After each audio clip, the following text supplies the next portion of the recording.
ఉన్న బంగారాన్ని విడిపించి ఆ రోజు ఆన్లైన్ రేటుకే మేము కొంటాం. Sharma gold company. నమస్తే, వెల్కమ్ టు సుమన్ టీవీ.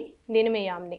ప్రస్తుతం మనతో ఉన్నారు ప్రముఖ ఆధ్యాత్మికవేత్త, ప్రముఖ జ్యోతిష వాస్తు పండితులు డాక్టర్ గుండపూడి శివసుధీర్ శర్మ గారు ఉన్నారు.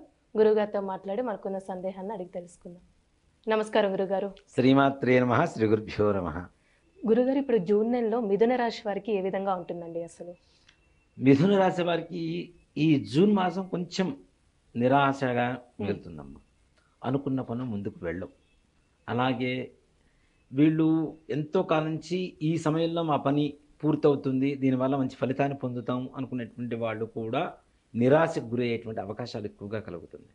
అలాగే అనుకోనటువంటి ఖర్చులు, ఆ ఖర్చులు కూడా ఇప్పుడు ఒక ఫంక్షన్ చేస్తారు, ఫంక్షన్కి ఒక నియమం అంటే ఒక బడ్జెట్ పెట్టుకుంటారు. బడ్జెట్కి రెండింతలు ఎక్కువగా పెరిగేటువంటి అవకాశం, తద్వారా అప్పులు చేయవలసినటువంటి అవసరం కూడా ఏర్పడుతుంది.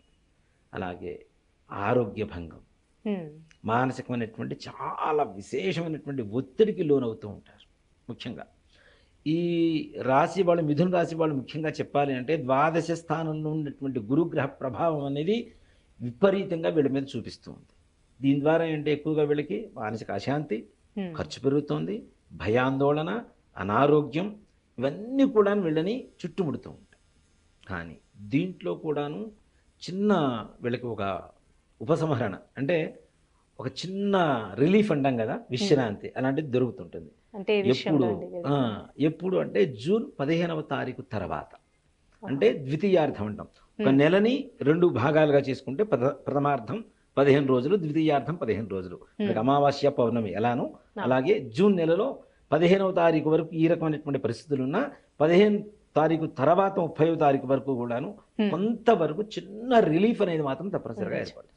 అలానే ఇప్పుడు వ్యాపారస్తులకి ఏ విధంగా ఉంటుందండి ఆర్థికంగా చూసుకున్నట్లయితే? వ్యాపారస్తులు కూడా ఈ నెలలో అంటే వాళ్ళు అనుకునేటువంటి స్థాయిలో వ్యాపారం జరగకపోగా, ఏదైతే భవిష్యత్ ప్రణాళిక సిద్ధం చేసుకుంటారో దానికి కావలసినటువంటి డబ్బు కూడా వీళ్ళ చేతికి అందక బాధపడేటువంటి అవకాశాలు ఎక్కువగా కనబడుతూ ఉన్నాయి వీళ్ళకి. దానివల్ల అశాంతి, భయం. ఇంకోటి ఏంటంటే పక్కన వ్యాపారస్తులందరూ కూడాను ముందుగా ఇవి ద్రవ్యాలన్నీ కూడా పక్కన స్టోర్ చేసి పెట్టుకుంటూ ఉంటారు. వీళ్ళ దగ్గర డబ్బులు ఉండదు, స్టోర్ చేసుకోలేకపోతే అరే మనం భవిష్యత్తు గురించి బాధపడాల్సి వస్తుంది అంటే భవిష్యత్తు గురించి ముందుగానే ఆలోచించుకొని బాధపడుతూ భయపడుతూ ఉండేటువంటి పరిస్థితి ఒక జూన్ మాసంగా వ్యాపారస్తులకి కనపడుతూ ఉంది. అలానే ఒక ఇల్లు కొనాలనుకున్న ల్యాండ్ విషయంలో అండి, అలాంటి పనులు జూన్ నెలలో చేయొచ్చా? అసలు ఈ నెలలో అలాంటి పనులు పెట్టుకోవద్దనే చెప్తాను. దీని ద్వారా వీళ్ళు అడ్వాన్స్లు ఇవ్వటం, మోసపోవడము, లేదంటే వీరి దగ్గర సరైనటువంటి సమయానికి డబ్బు అందక అవి మరలా క్యాన్సిల్ చేసుకునేటప్పుడు కొంతవరకు నష్టం వాటిల్లటము, ఇట్లాంటివి జరుగుతూ ఉంటాయి. కాబట్టి ఈ జూన్ నెలలో గృహయోగానికి సంబంధించినటువంటి మాత్రం ఏ పనులు అంటుకోకుండా ఉండడమే బెటర్. అలానే ఇప్పుడు కోర్టు సమస్యలు ఉన్న వాళ్ళకి ఏ విధంగా ఉంటుందంటారండి? కోర్టు కూడాను ఈ నెలలో మిథున రాశి వారికి అంటే వారికి చుక్కెదురుగానే ఉంటుంది.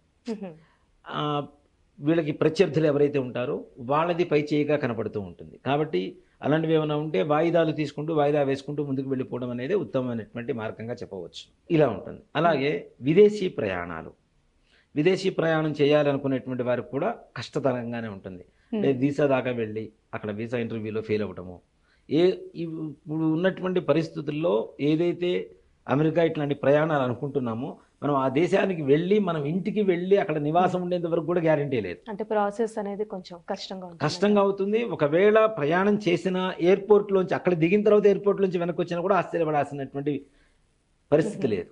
కాబట్టి అట్లాంటివి ఈ జూన్ నెల వరకు విరమించుకోవడం అనేది ఉత్తమమైనటువంటి మార్గంగా చెప్పవచ్చు.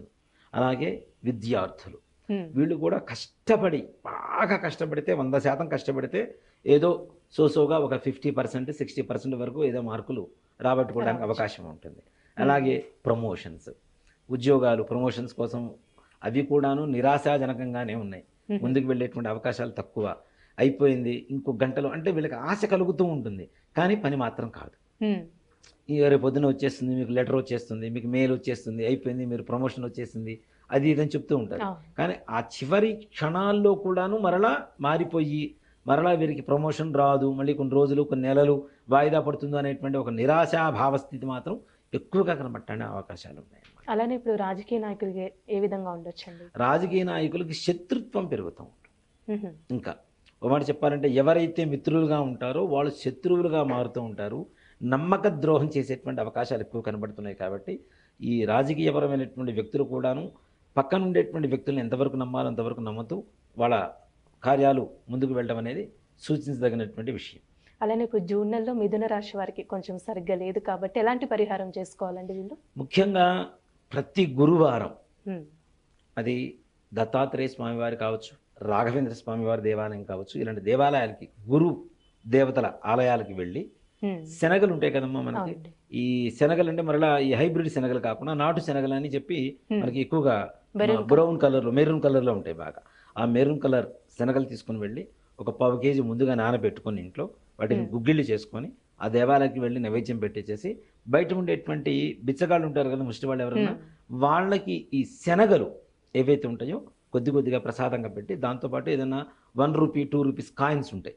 మ్మ్. ఇక్కడ మనం దానం ఇస్తున్నాం, వాళ్ళు ముష్టి వాళ్ళు, మనం ఇస్తున్నాం వాళ్ళు తీసుకుంటున్నారా అనేటువంటి భావన లేకుండా మన దోషాన్ని తీసుకునేటువంటి గ్రహ దేవతగా వాళ్ళని భావించాలి, మ్మ్. తీసుకునేటువంటి వాళ్ళని. కాబట్టి వాళ్ళకి దక్షిణ ఇస్తాం కదా, భగవంతుడు వచ్చినా పంతులు గారికి వచ్చినా దక్షిణ ఇస్తాం. దక్షిణ అంటే ఏంటి? ఎన్ని నోట్లు ఇచ్చినా ఒక చిల్లర కాయిన్ మాత్రం తప్పనిసరిగా ఉండాలి. మ్మ్. వాటిని ముందుగా నీళ్ళలో తడుపుకొని ఆ కాయన్స్, ఆ శనగలు 1/4 కేజీ 1/2 కేజీ వాళ్ళ శక్తి కొలది వాళ్ళు కొద్ది కొద్దిగా అందరికీ పెంచేసి కాళ్ళు కడుక్కొని లోపలికి వెళ్ళి ఆలయంలో ప్రదక్షిణాలు చేసుకొని స్వామివారి దర్శనం చేసుకొని తీర్థప్రసాదాలు తీసుకొని రావడం అనేది వీళ్ళకి సూచించదగినటువంటి పరిహారం. దీని ద్వారా అనుకునేటువంటి పనులు సకాలంలో పూర్తవుతాయి. అంటే ఉండేటువంటి టెన్షన్ ఏదైతే ఉంటుందో కొంతమేరకు తగ్గుతుంది తప్పనిసరిగా. కాబట్టి ప్రతి గురువారం ఈ జూన్ నెలలో 4 గురువారాలు వచ్చినాయి. 4 గురువారాలు తీసుకుని వెళ్ళి ఇలా శనగలు పెట్టడం ద్వారా కాళ్ళు కడుక్కొని రావడం ద్వారా మంచి విశేషమైనటువంటి ఫలితాన్ని పొందవచ్చు. మంచి పరిహారం తెలియజేశారండి. ధన్యవాదాలు. శ్రీమాత్రే నమః. శ్రీ గురుభ్యో నమః.